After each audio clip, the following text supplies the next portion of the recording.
Siku ya leo ni siku muhimu sana. Nitumie pia nafasi hii kumshukuru na kumpongeza sana mkurugenzi wangu pamoja na timu yake kwa maandalizi mazuri ya hafla hii. Hili jambo ambalo limefanywa hapa na mkurugenzi pamoja na timu yake kuandaa jambo hili la wema, la upendo, watalipwa siku ya mwisho na roho zao zitakuwa kwenye hazina yao hii ambayo wameifanya kwa watumishi wa Mungu, kwa waumini wa dini ya Kiislamu, kwa wananchi wa Mbeya. Lakini mwisho kwa umuhimu, naomba nitumie nafasi hii kumshukuru sana rais wetu Daktari Samia Suluhu Hassan. Sisi ni wasaidizi wake, tunaangalia anayoyafanya.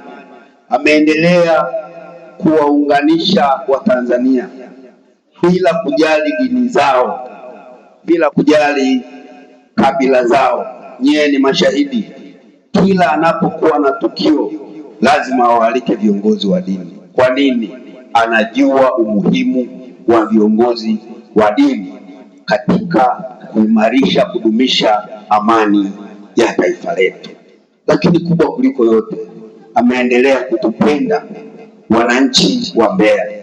Ameendelea kuleta fedha nyingi za miradi ya maendeleo. Kubwa kuliko yote ni mradi mkubwa wa kimkakati wa barabara kutoka Igawa hadi Tunduma, mradi ambao ametuletea zaidi ya shilingi bilioni 183.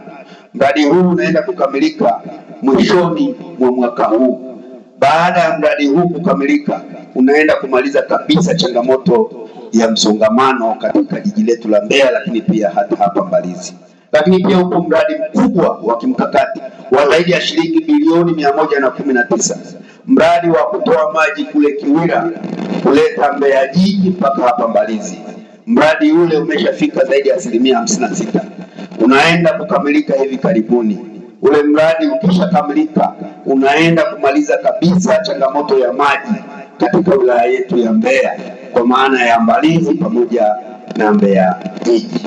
Baada ya salamu hizo za serikali, naomba tena nikushukuru shehe wetu wa wilaya, mashehe wetu wa kata, maimamu wa misikiti yetu, kwa sababu swala la maandalizi ya hafla hii ni jambo moja, lakini waumini kuhudhuria, maana kila mmoja angeamua kuhudhuria huko nyumbani kwake, lakini mmeona ni muhimu tuungane wote kwa pamoja siku hii ya leo tarehe 13 ili tuweze kushiriki pamoja futari hii.